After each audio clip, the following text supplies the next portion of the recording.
This Dvar Malchut is a speech given by the Lubavitcher Rebbe. Here we have in 1991, a continuation of the others. The Rebbe gave us on the second day of Rosh Hashanah. The Hasidim remembered it and they wrote it down afterwards.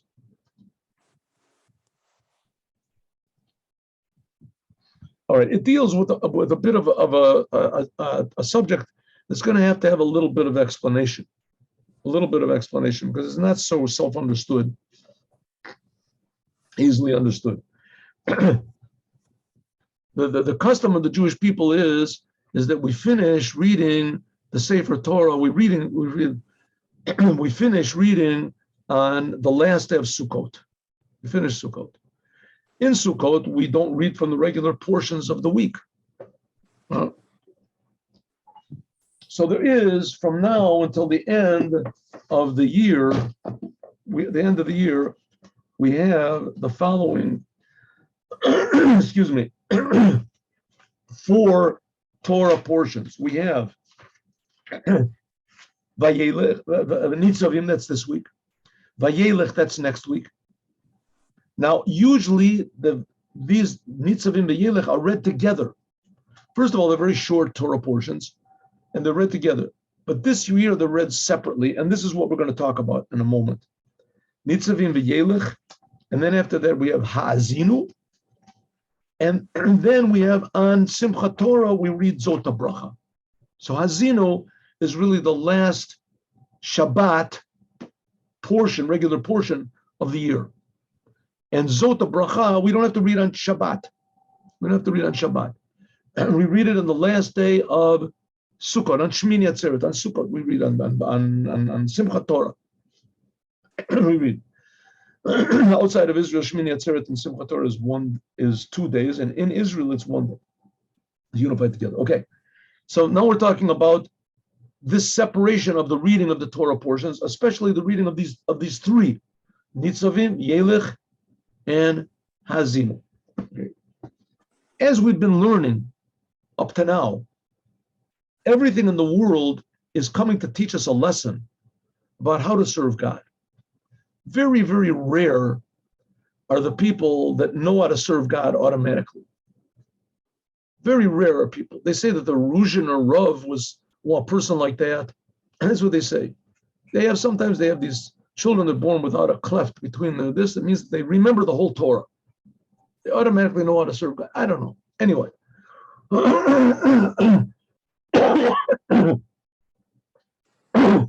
In any case, even a person who knows the whole Torah, Moses, he was born pure like the Rebbe from Ruzhin, or who knows. It says the Alter Rebbe, the first Rebbe of Chabad, he was a new soul.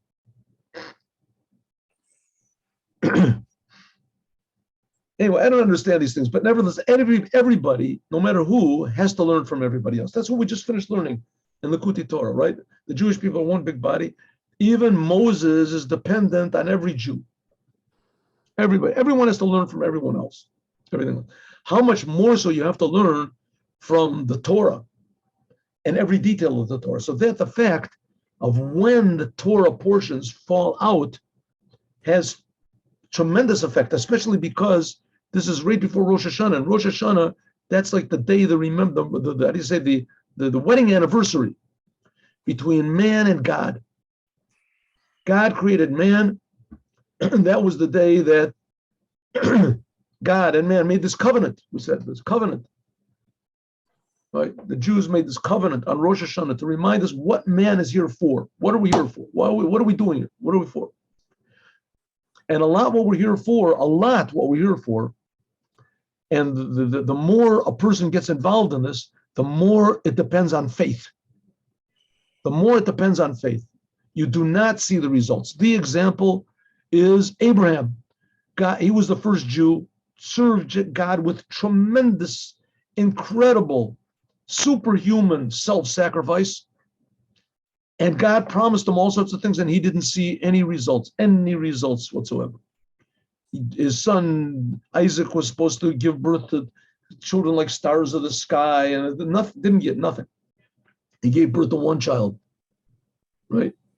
Yitzchak gave birth to one child, Yaakov. So we didn't see stars of the sky or sand on the sea. God promised Abraham that he's going to give him the land of Israel. He didn't get it, and Isaac didn't get it, and more didn't get him. Even Moses didn't get it, the land of Israel.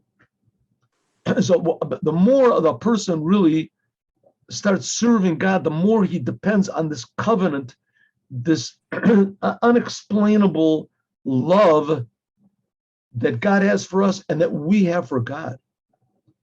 That God loves us no matter what we do, but in fact, the Jewish people love God no matter what he does to us. And God forbid that we should have any more troubles, any more problems, and we've had enough, more than enough, if you ask me. If you ask me, there shouldn't have been any troubles at all. You want to make trouble for the Jews. So you can have,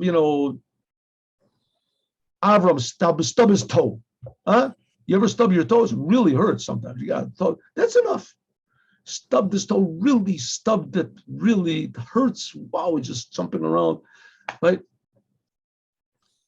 Jumping around, that stubs his toe, and he's jumping around, and his kid put like Lego, little pieces of Lego on the ground, so he has to jump around on these pieces of Lego. That's it. That's the suffering of the Jewish people. That.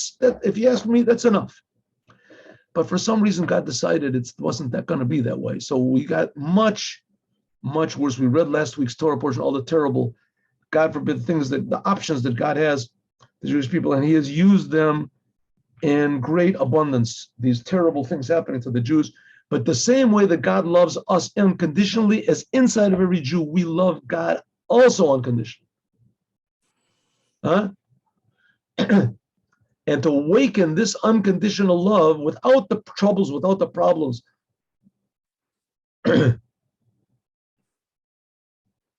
We have to learn from the Torah, everything from the Torah. So let's see what's the lesson to learn from the Torah here. Ready? Okay, you have to get ready because this is a little bit weird. Here we go.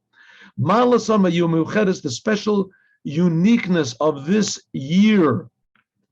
What is the year back then? It was Tav Shin Nun Beit. This year is Tav Shin Pei Gimel. That's the next year. And they also always make up from the initials. So Tav Shin Pei Gimel. Should Palaot Geula, Palaot Giluim. Who knows? Enough signs. We have to have Moshiach. There has to be an end of all these terrible troubles and problems that are in the whole world. Mudgeshet Lakala Rosh. First of all, there is this year. This year, and that's what he is this year. That's why we want to learn this. Ubafrat Benyanim Ikarim, that is on this year, Gadol Yisrael. The great people of Israel, they have made a thing. When Rosh Hashanah falls out on Sunday night, in other words, in Judaism, the day starts from sunset. So this year, Rosh Hashanah falls out on the second day of the week, or as they call it in English, Monday. When it falls out on Monday, the second day, Yom Sheni of the week, like there's a simon, Pat Bag HaMelech. Pat Bag HaMelech. This Pat Bag HaMelech, this is a sentence which is in the book of Daniel. The book of Daniel is really strange. The book of Daniel. What's the story with Daniel? Daniel is after the destruction of the temple. Daniel is after the destruction of the temple. And what happened over there? Nebuchadnezzar, he destroys Israel, takes all the treasures and things like that from the temple. And he says, let's take the choice Jews and bring them into our court so we can have a little bit of, new intellect and new this. So he gets Daniel and Hananiah, Mishael, Azariah there together with him, and he gives them new names, and he feeds them. Says he gives them the best food, and he dresses them really good. He wants them to feel really good that they're, and in fact, they make this tremendous impression on him. Tremendous impression on him. That the king he rejects his own advisors, and his advisors hate Daniel, and he gets thrown into a lion's den, and the other three get thrown into a fiery furnace, and they all come out unscathed. All sorts of amazing miracles happen over there. So it says the king gave him like special bread or something like that. There's different opinions of what this is, but anyway, the king fed him the best food, and that's what it is, Pat Bag HaMelech. That's what he gave them. The great leaders of Israel, they took this to understand something. The word pat means to be divided. Also means to be like petitim. Petitim means to be divided. And bag is Beit Gimel, that's the second day and the third day. And Hamelech, this refers to Rosh Hashanah. That's when we make out a king. Okay, ready? Beit Gimel, Bag, Hamelech, Pat, they say Vayelech. Vayelech, that's this week's Torah portion. Kishachal Rosh Hashanah, when Rosh Hashanah, like as this, that's when we make God a king. We say God make a king when it falls on Beit, or also if it falls on Tuesday. Rosh Hashanah can never fall on Adu, Ein Adu Rosh, Aleph, Dalet, Vav. It can never fall on Sunday, Wednesday, Adu, Sunday, Wednesday, or Friday. Rosh Hashanah, the first day of Rosh Hashanah. First day of Rosh Hashanah in Judaism, because the calendar is set. They set the calendar. It didn't used to be that way. Up until something like 200 years after the temple was destroyed, the second temple, they used to sanctify the months according to seeing. But then after that, a fellow called Hillel, not the big Hillel that we Hillel lived before the destruction of the temple. It was Hillel. He established a calendar. He made a calendar. And according to the calendar, all the months are set. So Rosh Hashanah can either fall on, the first day of Rosh Hashanah can fall on Shabbat, on Monday or Tuesday. So Monday, or it can also fall on Thursday. So if Rosh Hashanah falls on Beit V'Gimel, then it says Pat Vayelech, then is divided Vayelech. Vayelech and Nitzavim that we're reading, like this week we read Nitzavim separate from Vayelech. Vayelech comes after Nitzavim. Then Pat Vayelech, then Vayelech is read separately. Pat means Patut, Oto Pitim, to be broken up. Shemechalkim Nitzavim Vayelech, we divide it into two. Now, what is the implications from this? We're only going to learn about this tomorrow, what it means, the implications of this. Let's just learn the mechanics of the thing. Shekorim Parshat Nitzavim b'Shabbat Shalivnei Rosh Hashanah. So in other words, let's go back. If Rosh Hashanah falls on Beit Gimel, Bag HaMelech, then Pat, then it is separated. What's separated? Vayelech. Vayelech is read separately. Right. If Rosh Hashanah falls on any other day, then we read Nitzavim Vayelech together.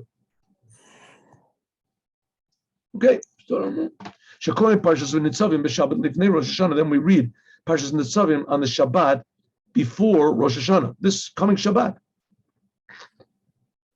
Shabbat Slichot Habeit. This is the second Shabbat of Slichot. Parshas Vayelech is written after Rosh Hashanah. Shabbat Shuvah. Right, so we have, what's Shabbat Slichot? Shabbat Slichot is a Shabbat that we read Slichot after Shabbat.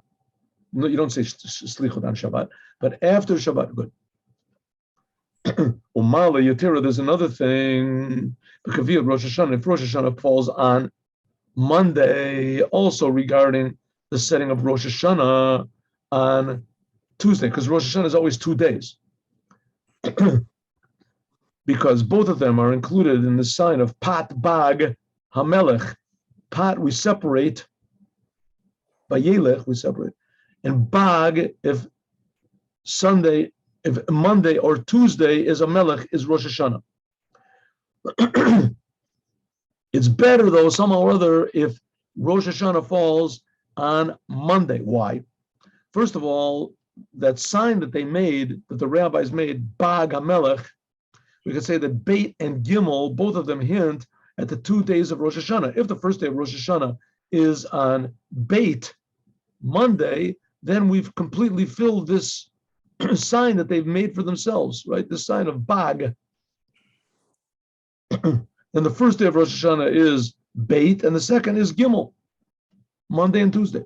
Another thing, reading the Torah, Pat Vayelech, like I said, we separate Vayelech.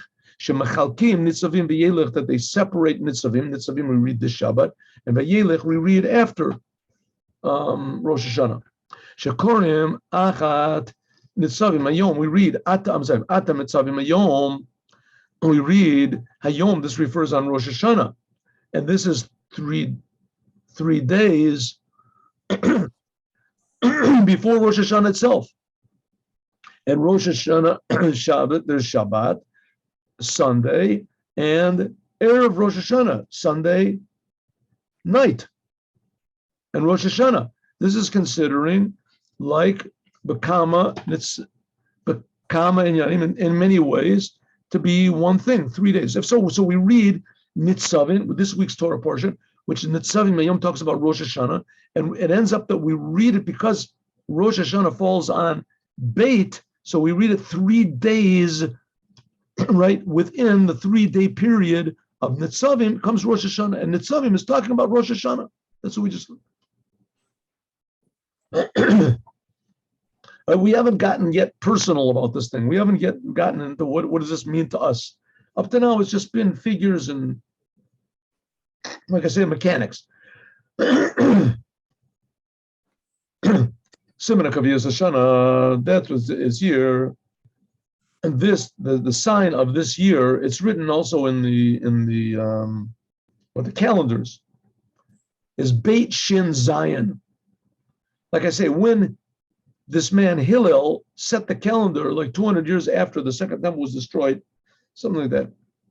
When he said it, so everything became set. So one of the things that's said in this year is Beit Shin Zion. What's Beit Shin Zion?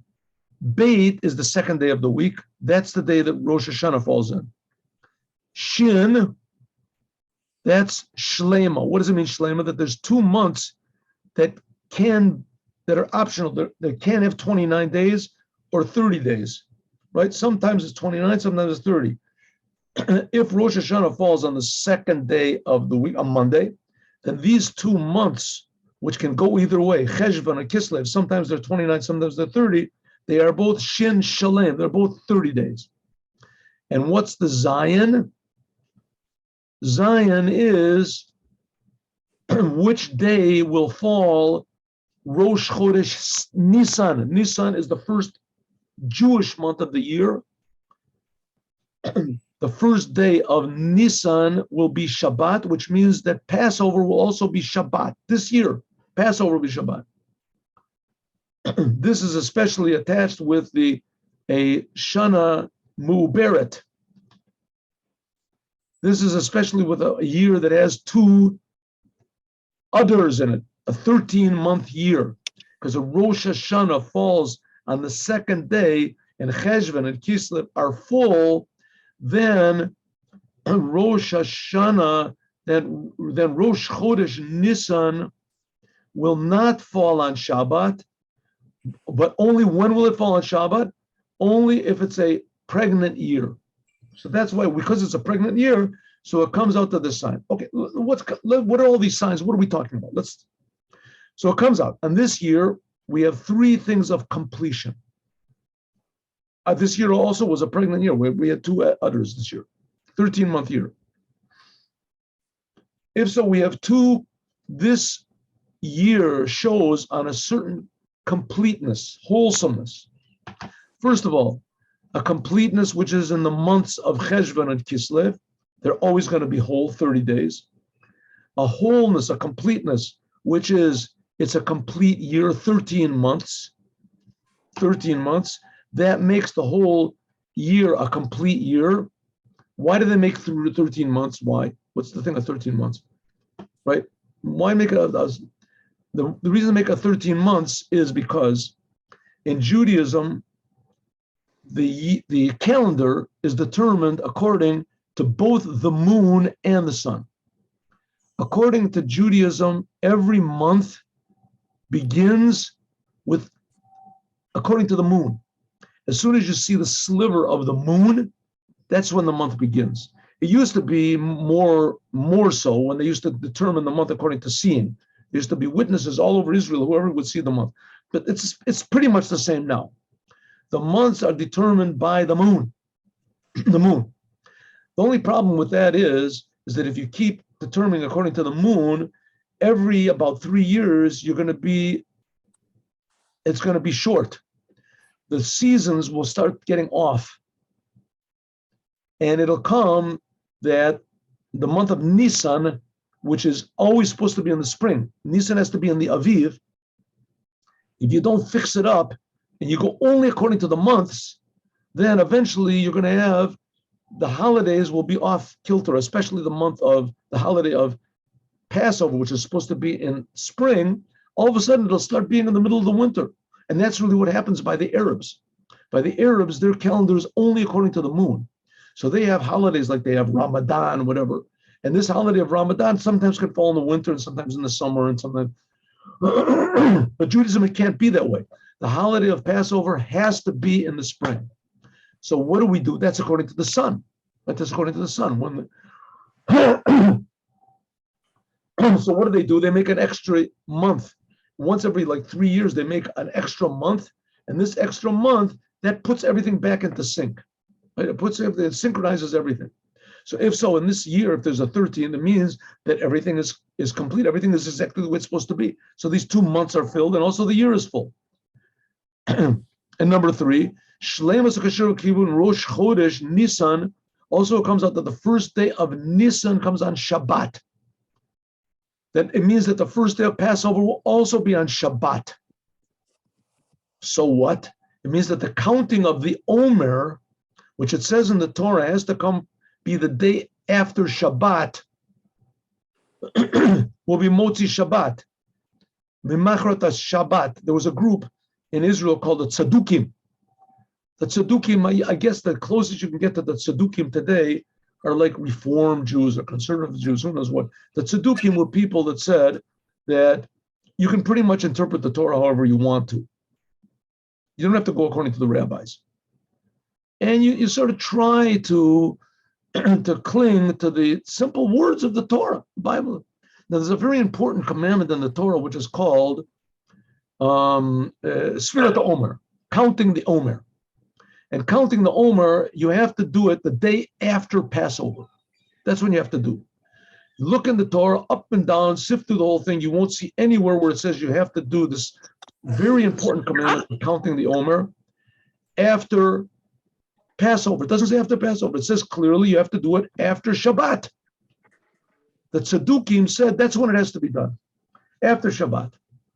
After the first Shabbat that comes after Passover, we do, which is not so, because there has to be 7 complete weeks, and that means that they'll be making the holiday of Shavuot in a different time when it's supposed to be. But they said that's what it's supposed to be when we say it's supposed to be. So that okay, but the fact of the matter is they were wrong. The ones who were right were the Perushim, who are called, what are they called? How do you say? They're anyway. So the Perushim, they're the ones that the Rabbi Akiva, etc. All of them. They said no, it has to be after Passover, and that's the law. But the fact is, it says in the Torah you have to make it after Shabbat. So when do we actually go according to all possible opinions? If Passover falls on Shabbat, then after Passover we start Sfirat Omer, but it also comes out to be after Shabbat. So then there'll be 7 complete weeks. In other words, they'll be complete. It says Sheva Shabbatot Tamimot. You have to count 7 complete weeks for the holiday of Shavuot. Shavuot means weeks, the holiday of these feast of weeks. Then there'll be complete weeks. The weeks will be total weeks from Sunday, from Sunday to Shabbat. That's 1 week. Shabbat, and those 7 complete weeks will be Shavuot. So everything comes out to be complete. If so, this year we have 3 signs of completion. One sign of completion is that these 2 months, Cheshvan and Kislev, are 30 days. Another one is that it's a 13 months, which completes the year. And another completion is that Sfirat Omer will be complete. It'll be 7 complete weeks, according to everybody's opinion. So now we have to explain, so what? What does this mean to us? What does this mean to us that the year is complete? whether we're talking about Rosh Hashanah, and this all comes because Rosh Hashanah falls on the second day of the week. That's Bag HaMelech.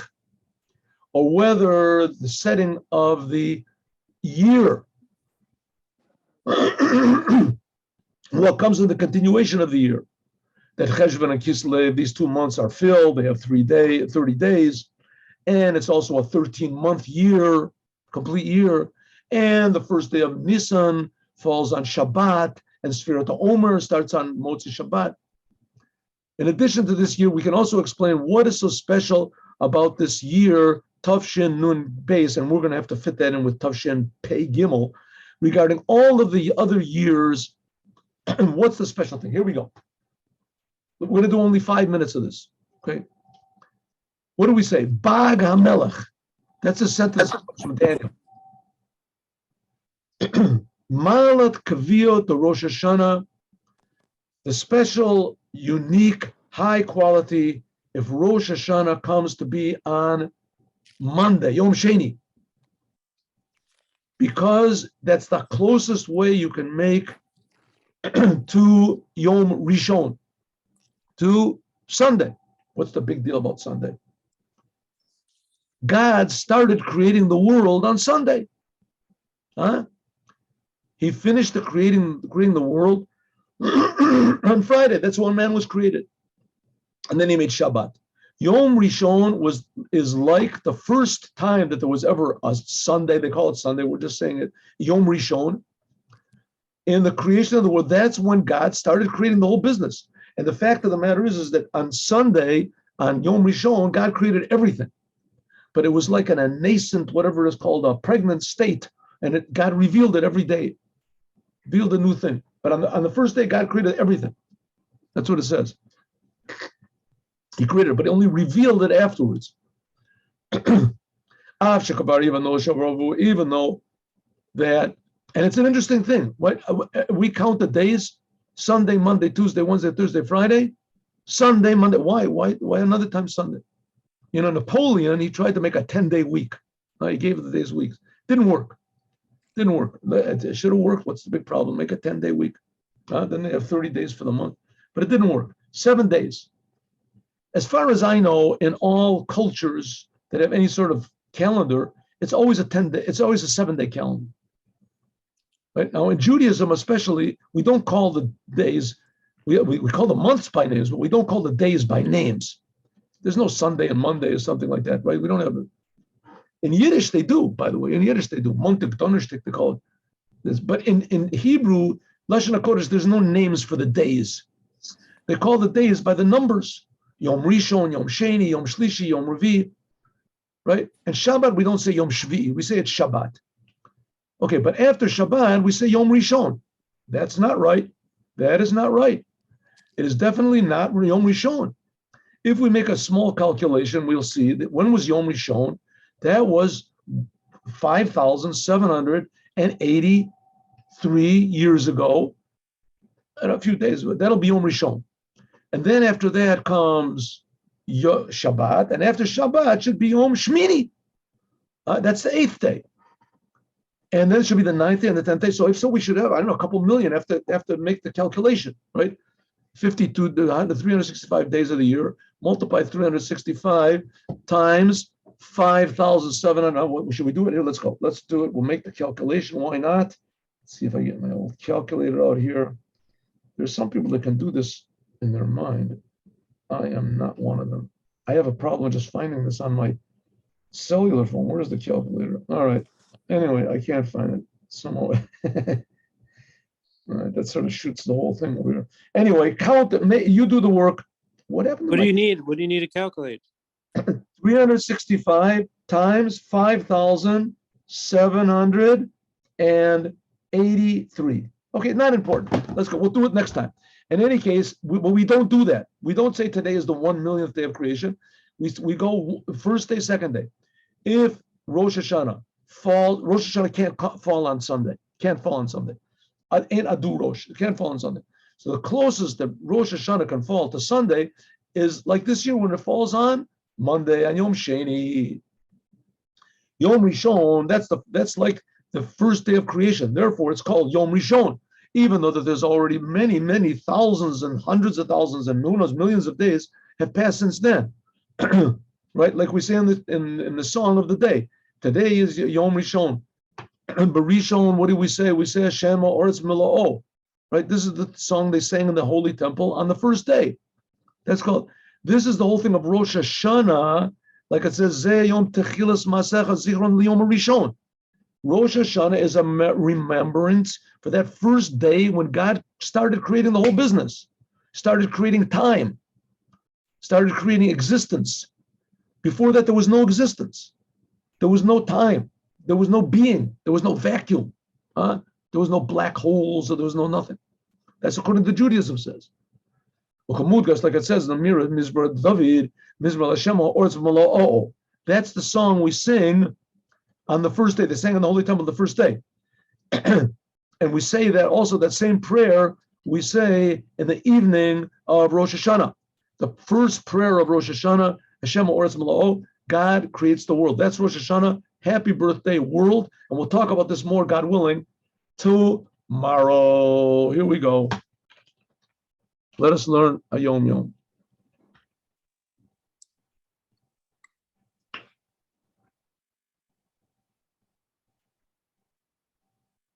Whatever.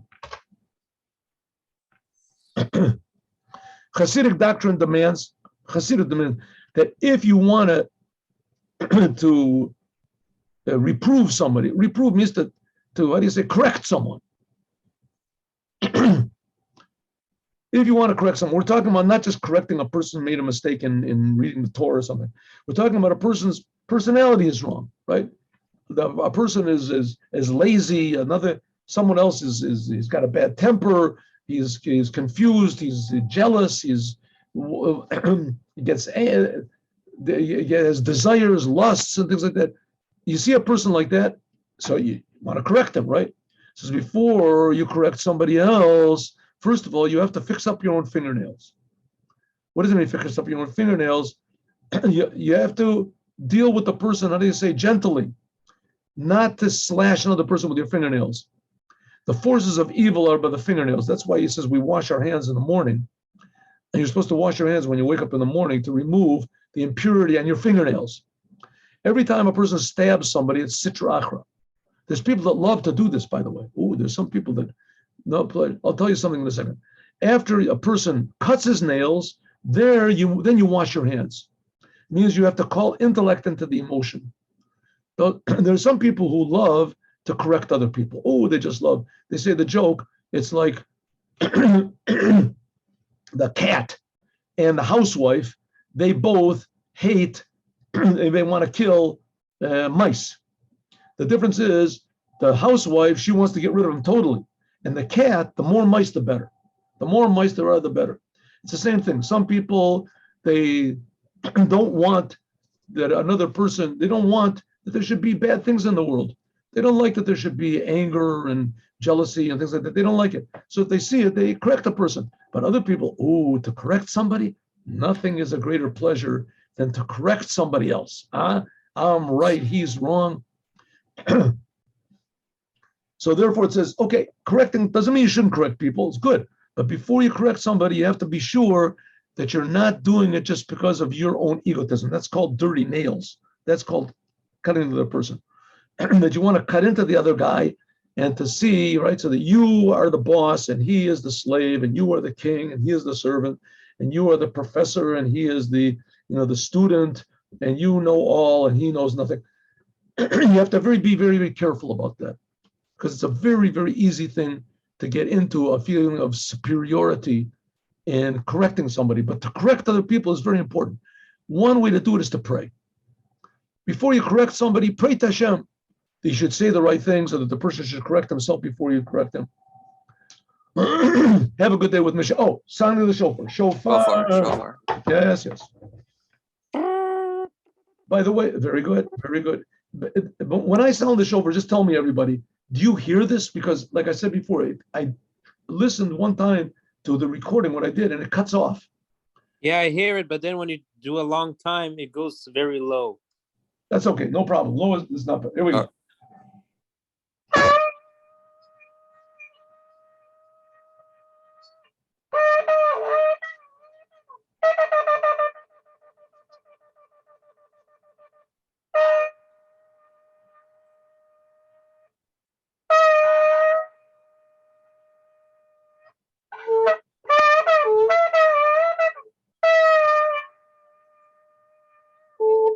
Have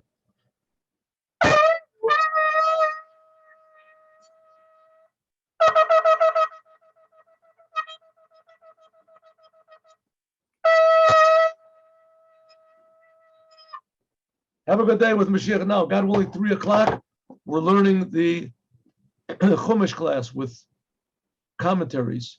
I'll take this notes here one If you second. could end the recording. Yes.